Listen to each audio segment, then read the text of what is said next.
Perkenalkan, kami dari kelompok 6 Psikologi Humanistik ingin memperkenalkan diri kita masing-masing. Perkenalkan, nama saya Deko Yunia Permana, NPM 016. Nama saya Yohana Silvitana Paskalia, NPM 042. Nama saya Hana Putri Sanang, NPM 054.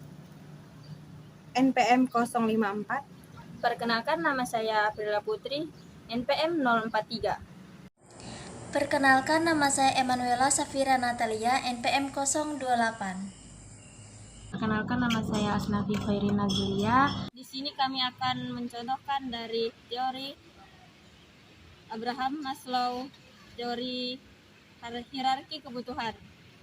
Psikologi humanistik sendiri berdiri pada tahun 1961, yaitu ketika diluncurkannya Journal of Humanistic Psychology, dan kemudian diikuti oleh pendirian Association of Humanistic Psychology dengan tokoh utamanya yaitu Abraham Maslow. Psikologi humanistik seringkali menyebut dirinya sebagai third phase psychology, sebagai aliran pemikiran ketiga setelah behaviorisme dan psikoanalisis. Psikologi humanistik menurut Maslow itu merupakan yang pertama ada psikologi perhatian terhadap problem-problem, lalu yang kedua itu ada lebih kreatif, yang ketiga itu terpusat pada masalah bukan pada metode, lalu yang keempat itu mempelajari manusia secara mendalam tidak terbatas pada perilaku. Lalu yang kelima itu ada mempelajari manusia sebagai makhluk yang aktif, bebas memilih, dan bebas bergerak. Lalu yang keenam itu ada mempelajari manusia sebagai makhluk hidup yang unik. Dari psikologi humanistik itu sendiri adanya situasi dan kondisi yang memungkinkan ide untuk mengembangkan psikologi humanistik tumbuh dan berkembang. Ada dua faktor yang melatar belakangi kemunculan psikologi humanistik, yaitu satu, ketidakpuasan terhadap tokoh psikologi humanistik terhadap behaviorisme dan psikoanalisis pada masa kejayaannya. Lalu yang kedua, pemikiran psikologi humanistik sebenarnya bukan hal baru. Adapun cikal bakal pemikiran psikologi humanistik, pemikiran yang berhubungan dengan humanisme juga bisa ditemukan pada pandangan kaum romantisme dan eksistensialisme pada akhir abad ke-16. Romantisme mempunyai pandangan bahwa manusia tidak hanya dilengkapi rasio semata, tapi juga memiliki aspek-aspek irasional seperti perasaan, intuisi, dan insting. Berbeda dengan romantisme eksistensialisme yang tokohnya antara lain Soren Kierkegaard lebih menekankan pada makna eksistensi manusia, kebebasan berkehendak, dan keunikan setiap individu. Terakhir, pemikiran yang berhubungan dengan psikologi humanistik adalah psikologi fenomenologi dari Edmund Husserl dan psikologi eksistensial dari Martin Heidegger. Psikologi fenomenologi merupakan aliran pemikiran yang dikembangkan oleh Edmund Husserl pada tahun awal abad ke-20-an. Istilah fenomenologi sendiri sebenarnya sudah pernah digunakan oleh tokoh-tokoh sebelum Husserl seperti Hegel, Kant, Brentano, ataupun Stamp. Keinginan Husserl dalam membangun psikologi fenomenologi tidak lepas dari kritiknya terhadap keinginan sebagai kalangan yang menjadikan ilmu eksakta sebagai model ilmu psikologi. Husserl lahir pada tanggal 8 April 1859 di kota Broniš, Morvia, Ceko, dan meninggal pada tanggal 26 April 1938 di Freiburg, Jerman. Husserl dianggap tokoh yang paling berhasil mempopulerkannya. Husserl berhasil menyuguhkan fenomenologi sebagai salah satu metode yang berpengaruh terhadap berbagai bidang ilmu, termasuk ilmu psikologi.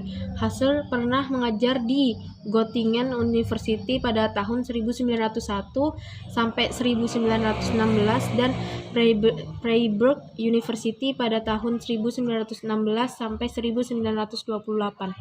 Ada 4 karakteristik psikologi fenomenologi, yaitu yang pertama ada fokus pada pengalaman manusia padanya, lalu yang kedua tertarik pada makna suatu pengalaman dan bagaimana makna tersebut terbentuk, lalu yang ketiga fokus pada upaya untuk menggambarkan fenomena daripada menginterpretasi atau mengambil kesimpulan sebab akibat. mengakui peran peneliti dalam mengonstruksi fenomena dan semua pengalaman harus dipahami dalam konteksnya. Itu yang keempat. Lalu ada psikologi eksistensial. Psikologi eksistensial merupakan psikologi yang mendasarkan diri pada filsafat eksistensial. Psikologi eksistensial digagas oleh Martin Heidegger pada tahun 1889 sampai 1976. Karakteristik psikologi humanistik yang pertama itu ada psikologi humanistik menganggap penting pengalaman subjektif seseorang. Lalu yang kedua itu manusia memiliki kebebasan untuk memilih perilaku dan tidak dibatasi oleh pengalaman masa lalu ataupun batasan-batasan lingkungan yang ada. Lalu yang ketiga, psikologi humanistik mengakui pengaruh makna terhadap perilaku manusia. Oke, selanjutnya kita akan mengambil salah satu contoh untuk dijadikan praktikum pada video saat ini. Kami mengambil tokoh yang bernama Abraham Maslow.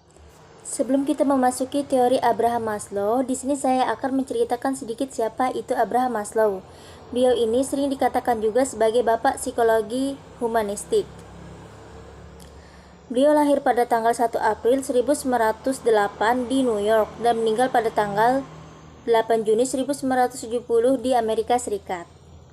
Beliau sendiri mendapatkan ide psikologi humanistik ini ketika menjadi seorang kepala fakultas psikologi di Brandeis University Waltham. Psikologi humanistik Maslow ini sebenarnya merupakan kritik terhadap psikologi yang hanya berfokus pada pasien dengan gangguan mental. Sedangkan bagi Maslow, psikologi harusnya berfokus pada orang-orang yang sehat mentalnya.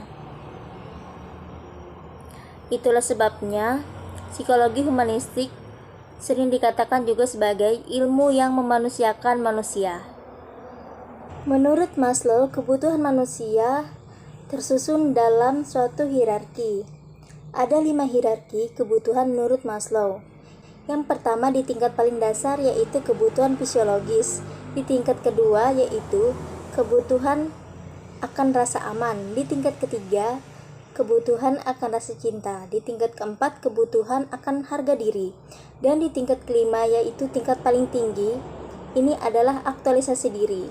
Aktualisasi diri ini sendiri akan muncul ketika kebutuhan-kebutuhan dasar sebelumnya telah terpenuhi. Berikut ini adalah contoh dari 5 kebutuhan yang telah saya sebutkan tadi. Gimana nih akhir-akhir ini kuliah kita? Tugasnya banyak banget, tapi nggak apa-apa, namanya juga kuliah kan. Iya. Tapi tahun depan kita udah mulai ingat. Bener banget nih. Kita udah belajar belum sih? Belum sih. duduk sih dia.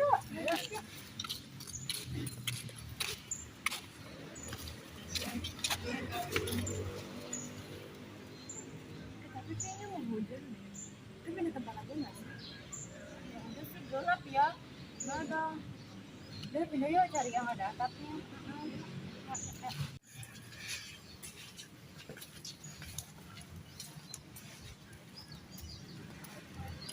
Itu ada atapnya. Kosong yuk.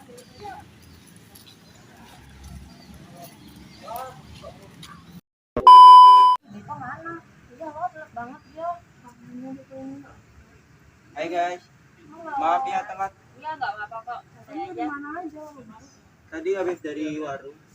Lapar. Mau makanan nggak? Oh, kalian lapar kan? Iya, lapar Untung tadi saya mampir ke warung dulu. Wah, ada nih.